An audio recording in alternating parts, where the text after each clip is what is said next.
Hello, everybody, and welcome to another patch review. Well, OTA, I guess, whatever you want to call it.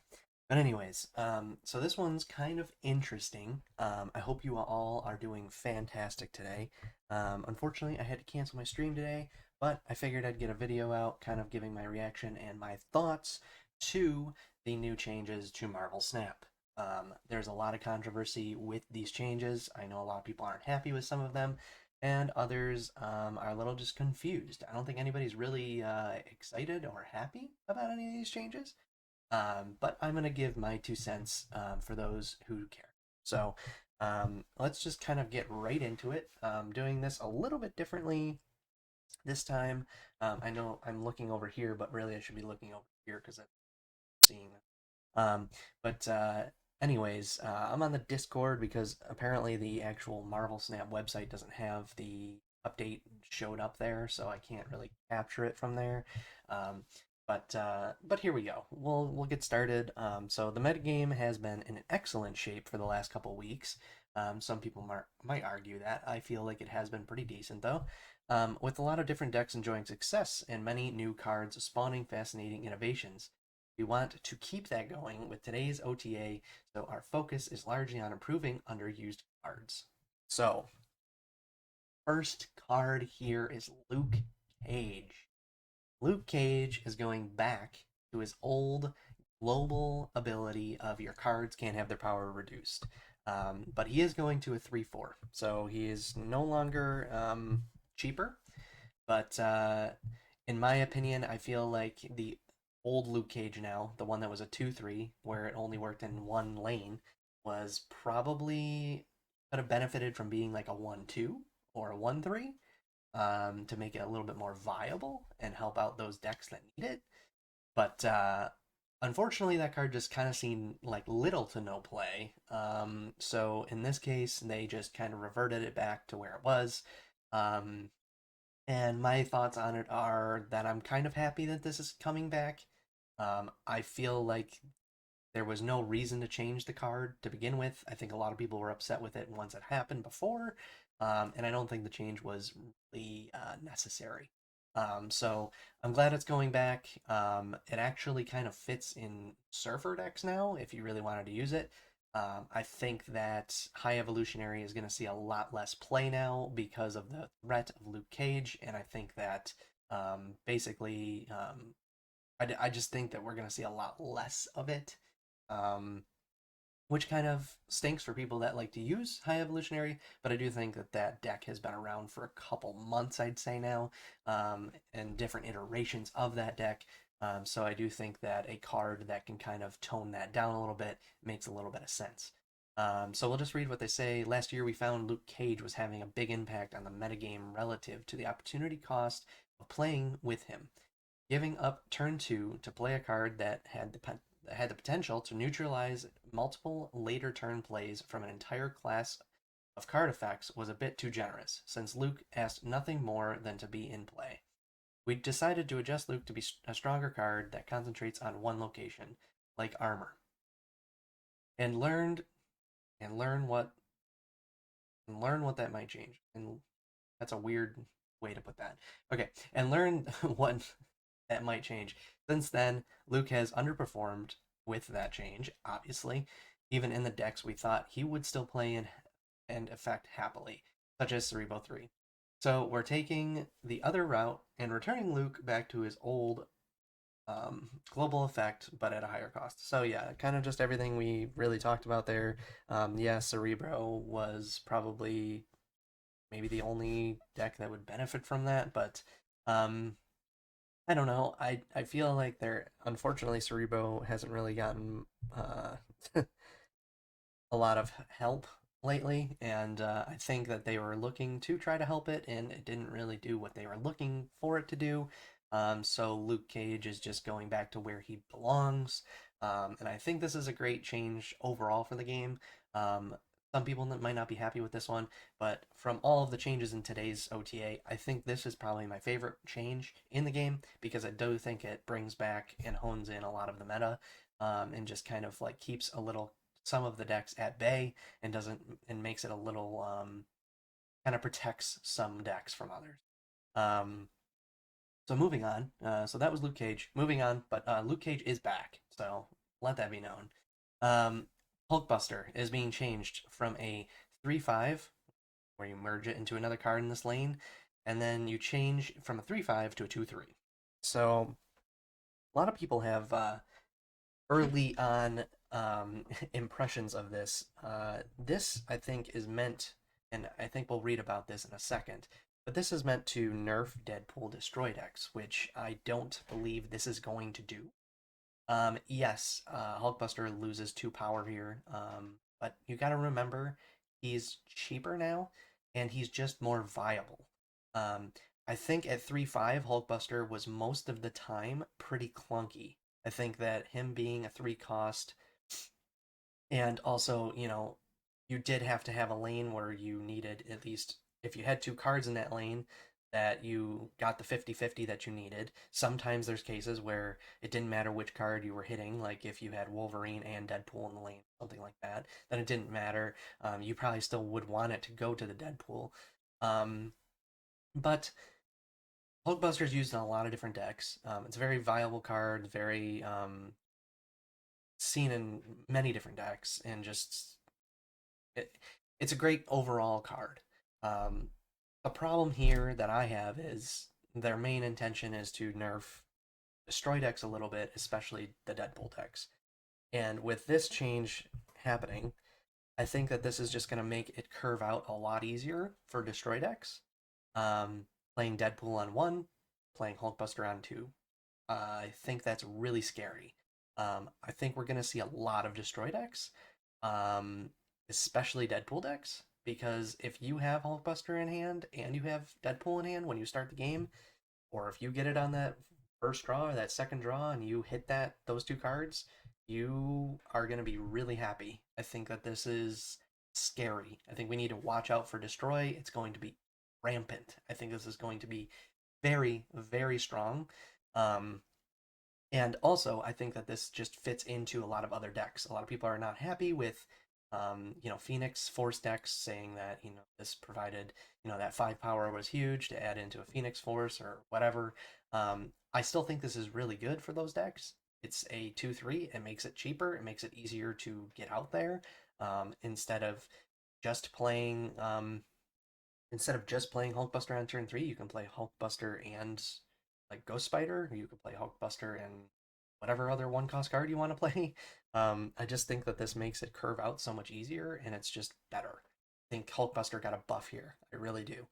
But people will probably disagree with me on that, and that's fine. But I think that in the next coming weeks, we're going to see a lot of Hulkbuster, and I think it's going to be strong. So they say because the strongest destroy deck by far was all about Deadpool, we also wanted to take a look at weakening some of the best ways to make huge Deadpools. Hulkbuster was one such card, but it's also a fun card for other strategies like move and the occasional kooky brew.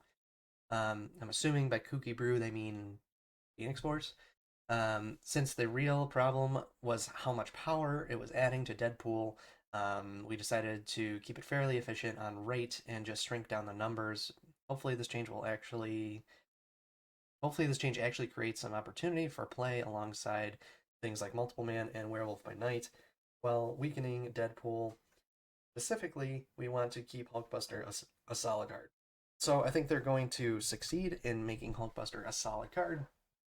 I do see how that 5 power does make crazy at times, but I just think that this is just makes Hulkbuster more consistent, easier to play.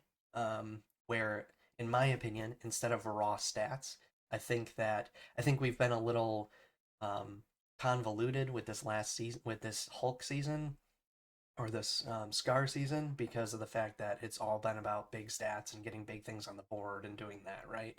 But I think overall, consistently, especially not only in Marvel Snap, but in like Magic the Gathering and Hearthstone and anything like that, you've always, always, always wanted to have consistent and like stats that you knew you were going to get. And if you lose a turn, or if you can't play something on a turn, that is far more like valuable than if you skip a turn and you play something big on the next turn, in my opinion. I think that card games have shown that the more consistent you are and the more stuff that you play and the more on curve you can be, it's the that's the more strong that's the stronger you can. Um, if that makes any sense to anybody else out there. Anyways, so that's my takes on that one. Moving on to Heimdall. So basically, this is an easy one. He just moved from a 6'8" to a 6'9". There's really not much to talk about here. I agree with this. I think it's a long overdue change. I think Heimdall has been used in move decks because he is the 6 cost move card. He's there. People are going to use him for move if they want to. And in this case, I think bumping him up a power just makes sense. And I also think that with the next change coming, this is why they did that, to try to make move a little bit more viable and make those players that like to play move happy. Thursday, talking to you, buddy. Um, so just quickly, in our ongoing evaluation of 6 cost cards, we think Heimdall is ripe for a boost, having 8 power used to protect Heimdall from Shang-Chi, but now that Shang-Chi has increased his threshold, these 8 power cards need a little extra oomph. There you go, he gets 1 extra power. He still can't be Shang-Chi now because he's not at 10. Makes sense. I like it. It's a quality of life improvement in my opinion. So, moving on to the next card, a card we've been waiting for a very, very, very long time. Spidey 2099 is getting a change, moving from a 4-6 to a 5-9. So there's no text change, but we are getting him to move 1 cost higher at 5 and then 3 more power. Can't be Shang-Chi'd at 9, sense. But 5-9 is a pretty strong stat line. We'll read what they say first, and then we'll kind of evaluate from there. So, Spider-Man 2099 has been a below average card for quite a while. Never one of the worst, but also not a true contender. I can combat that because I feel like he was probably one of the lowest meta used cards. I'd have to check that, but I mean, now stats are going to change, but he had to be pretty low on the list.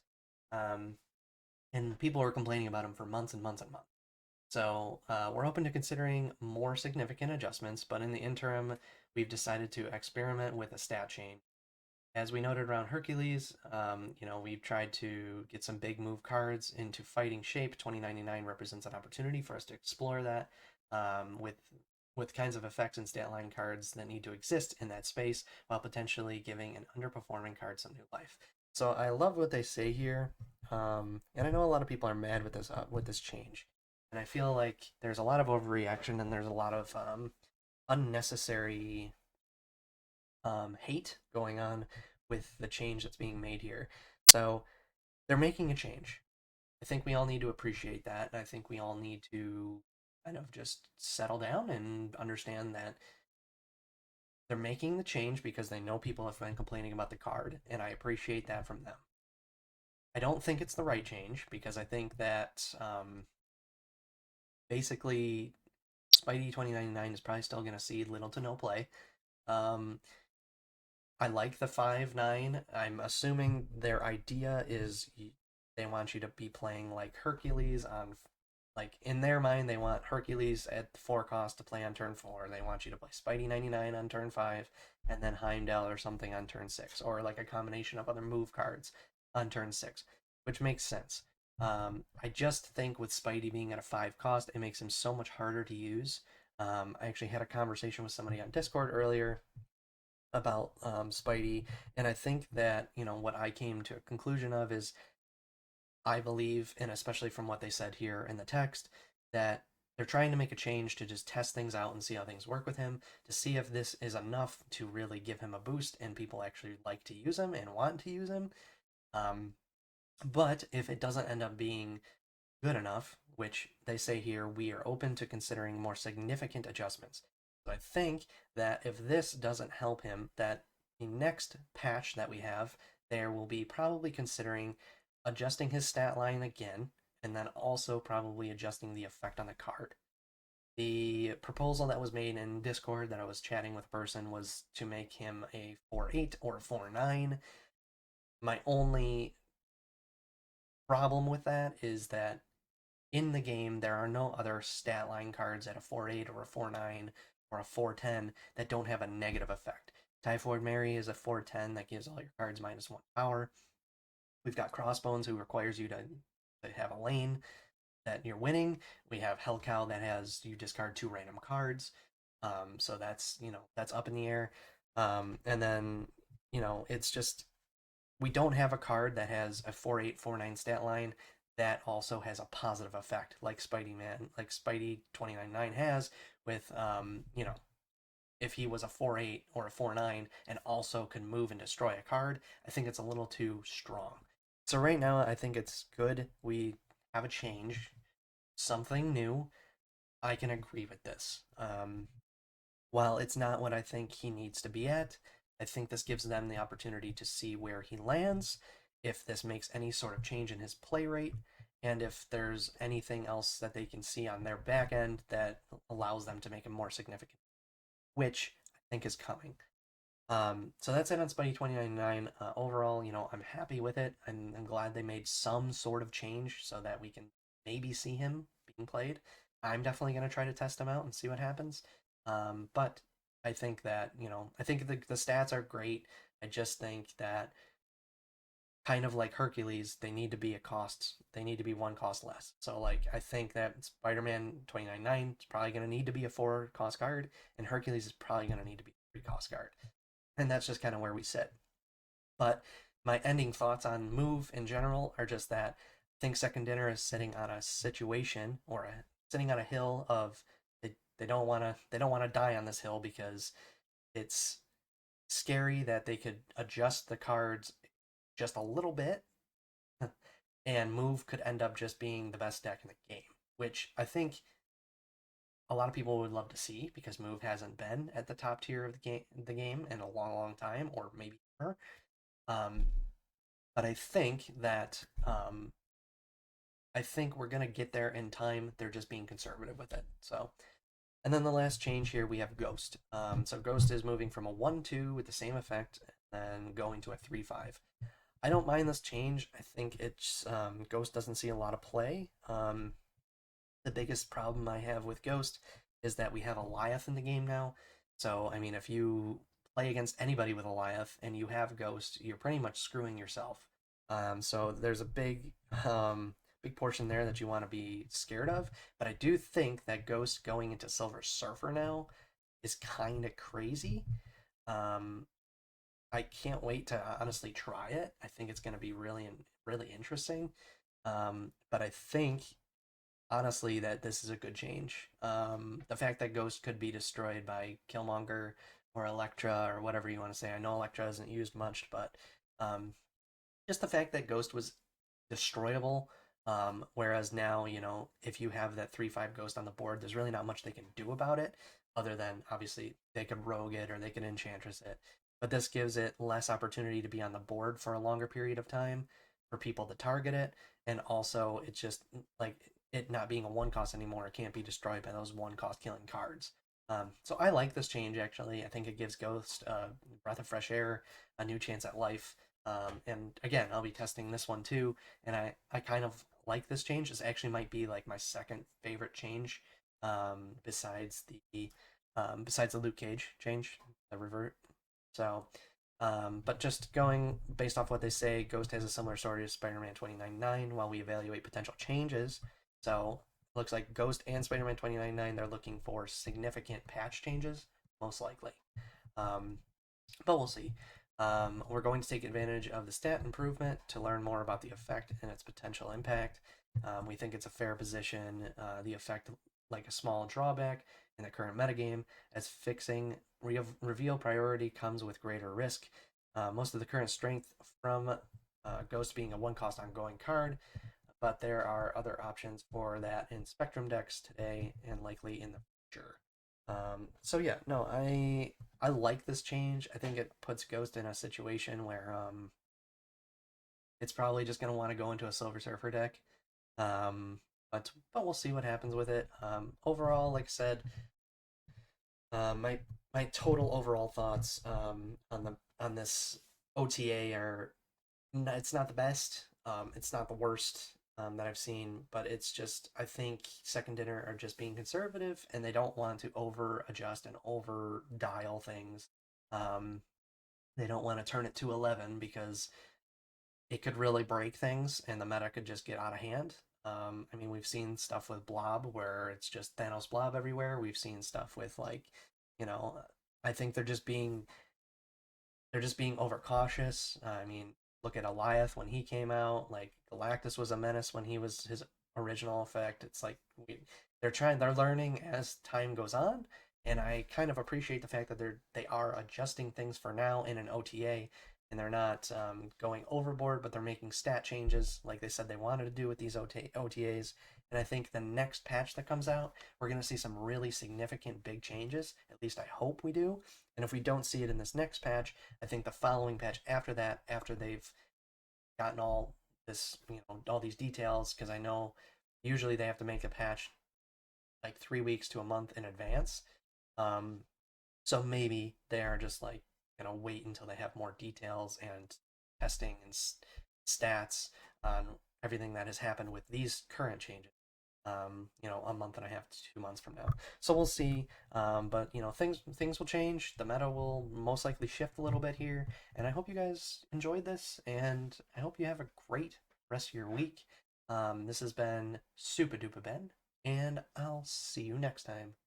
Bye bye.